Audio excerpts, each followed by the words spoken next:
Assalamualaikum warahmatullahi wabarakatuh. Perkenalkan, nama saya Syifa Karila Utia dengan NIM 201201051 dari kelas HUT 4C.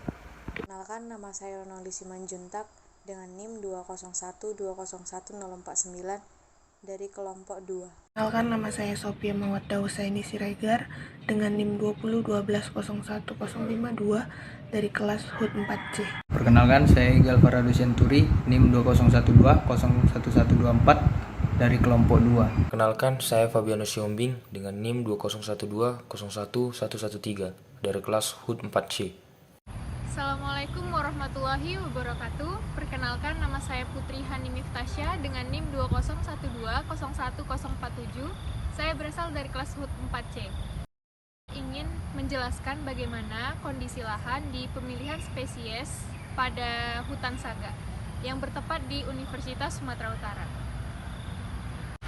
Adapun cuaca yang terdapat di hutan saga ini memiliki cuaca yang panas dan keadaan topografinya sedikit bergelombang namun tetap rata.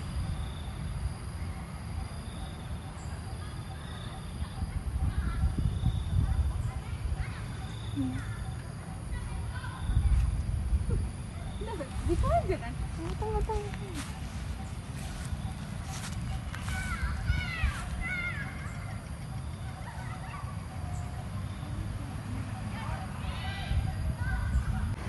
Jika dilihat dari kondisi lahannya, sangat baik untuk ditanami spesies. Untuk di hutan saga ini sendiri banyak sekali tanaman spesies seperti Swietenia mahagoni atau mahoni, Mangifera indica atau mangga, dan Adenanthera fofonina atau saga. Bisa dilihat.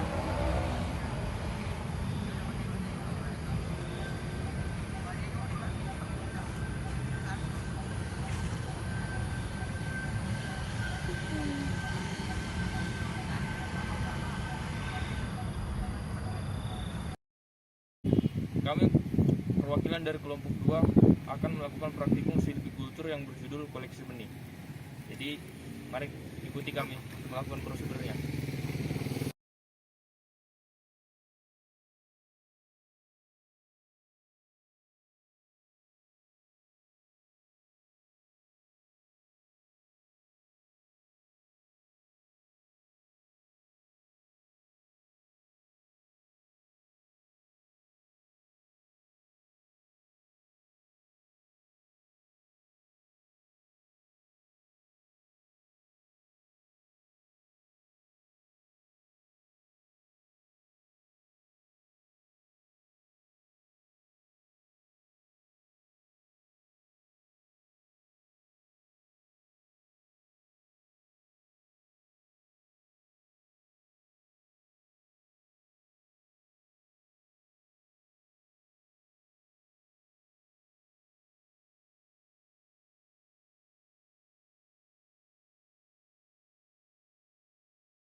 Jadi saya dari praktikum silvikultur ada tugas mengenai persemaian gitu Pak, dan untuk judul saya sendiri sebenarnya topiknya itu Tamarindus indica yang tadi seperti awal Pak. Jadi yang ingin saya tanyakan itu sih tadi Pak, bagaimana media persemaian yang baik gitu, terus perbedaan karena Bapak di sini basicnya itu gaharu gitu ya kan Pak, ada coklat juga tadi kan Pak. Cuman saya tertarik nih Pak untuk membahas Tamarindus indica karena Bapak bilang pertumbuhannya itu lebih lama gitu Pak. Mungkin itu sih Pak, kalau dari segi persemaian itu sendiri yang basicnya untuk awalnya pengenalannya media yang baik itu seperti apa gitu Pak? Mungkin Secara media yang baik tadi, yang sebetulnya yang paling baik medianya itu alam. Jadi nggak usah lagi dibantu dengan kimia, yang bagusnya dia alam.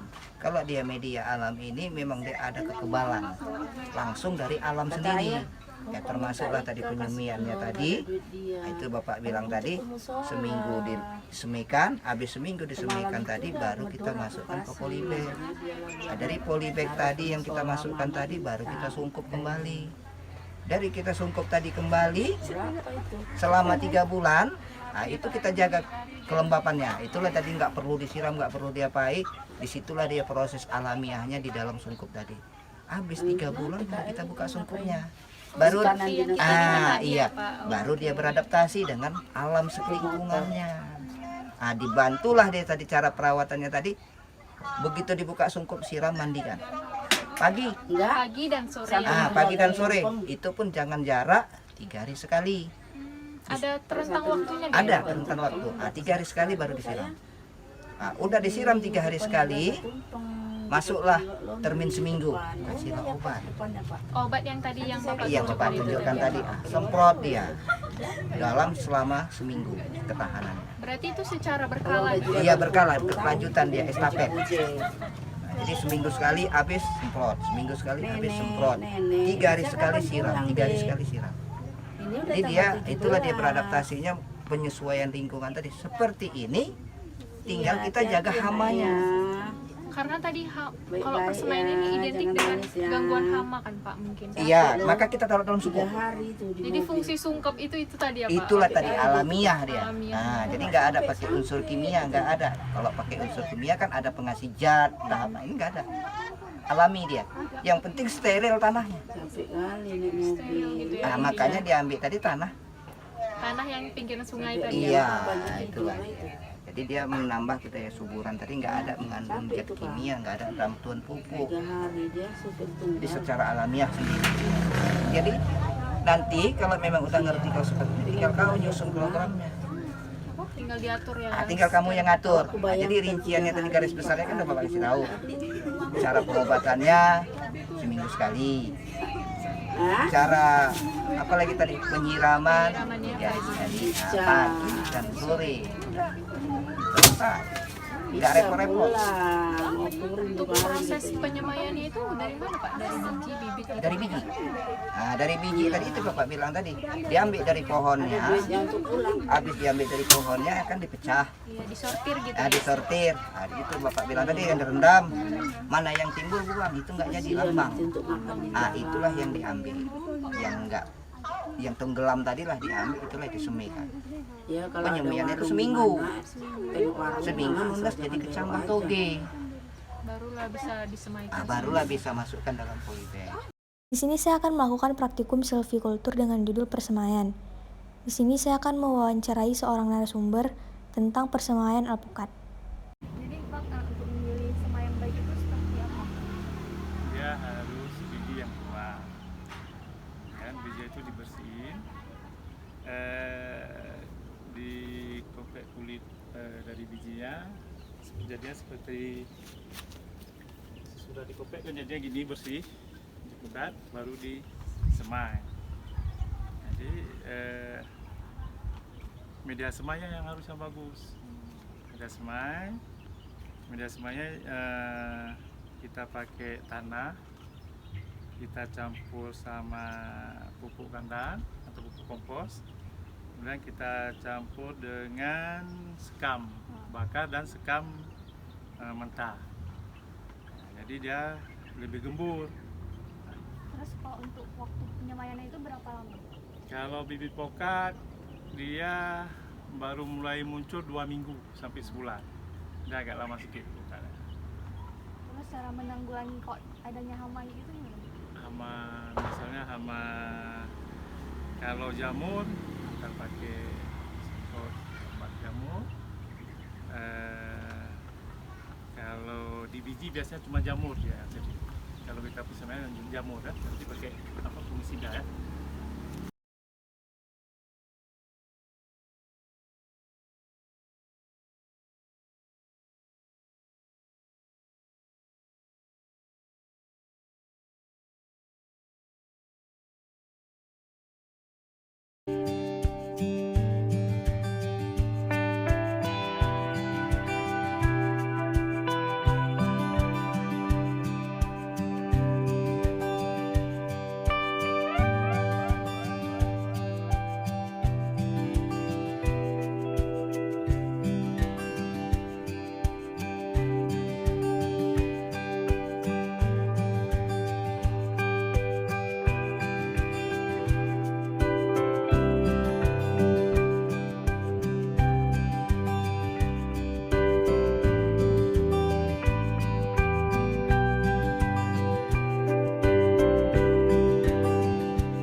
silvikultur yang berjudul pemeliharaan. Saya akan melakukan pemupukan terhadap jenis tanaman ketapang ini. Sebelum itu perlu kita ketahui bahwa pemupukan adalah penambahan material hara kepada media tanam ataupun tanaman yang tujuannya untuk mencukupi kebutuhan hara pada tanaman agar dapat berproduksi dengan baik. Berikut langkah-langkahnya.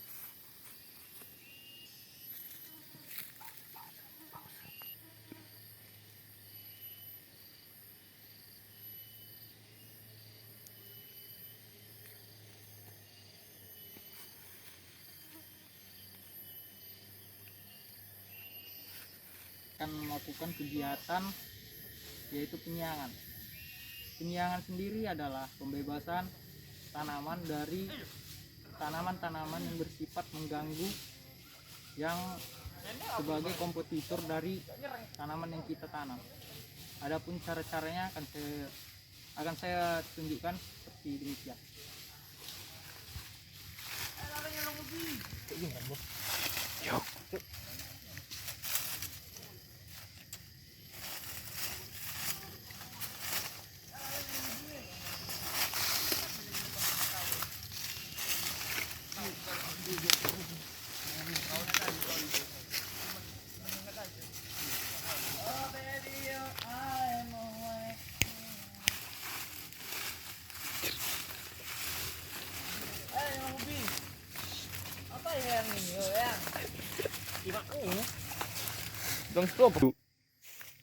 Jadi berikutlah hasil dari penyiangan. Pemangkasan cabang adalah kegiatan pembuangan cabang bagian bawah untuk memperoleh batang bebas cabang yang panjang yang bebas dari mata kayu. Tujuan dari pemangkasan adalah untuk menghilangkan beberapa bagian tanaman, yaitu dengan pemotongan bagian-bagian tanaman yang terinfeksi penyakit, yang tidak produktif atau yang tidak diinginkan. Beberapa tipe pemangkasan. Yang pertama, pemangkasan pemeliharaan, pemangkasan bentuk, dan pemangkasan produksi. Pemangkasan perlu dilakukan karena untuk mengatur arah tumbuh tanaman, yang kedua menjaga kesehatan tanaman, dan yang ketiga mengurangi habitat hidup hama atau penyakit. Waktu pemangkasan yang tepat dilakukan pada cabang bersamaan dengan pelaksanaan penjarangan tegakan pada musim kemarau. Pemangkasan cabang hanya dilakukan terhadap tegakan tinggal yang terpilih dalam penjarangan.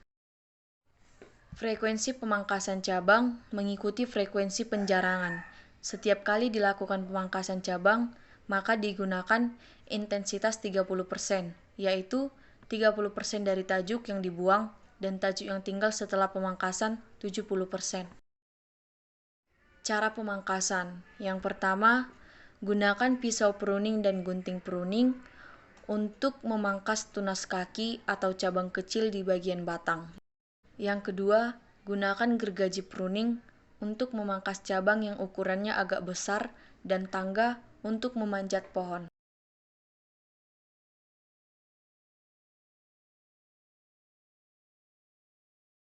Bagian tanaman yang perlu dipangkas adalah daun yang sakit, daun yang rimbun, daun yang tua, dan tunas air, dan buah serta akar yang berlebihan.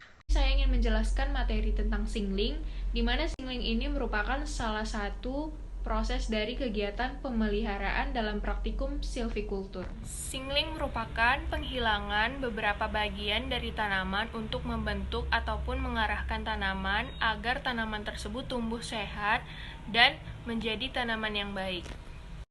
Adapun singling ini dapat dilakukan dengan cara yang pertama mengidentifikasi apa saja bagian yang ingin dibuat perlakuan. Yang kedua, mengidentifikasi bagian dahan ataupun cabang yang ingin dibuat perlakuan. Yang ketiga, dilakukannya pembuangan dahan yang ingin distandarisasi sebagai kerusakan. Nah, singling ini dilakukan pada saat tanaman masih muda dan tanaman tersebut belum menghasilkan apapun, seperti buahnya dan sebagainya. Penjarangan. Penjarangan adalah penebangan untuk memperlebar jarak tanam dan mengurangi jumlah pohon agar pertumbuhan lebih merata dan dapat meningkatkan mutu kualitas kayu.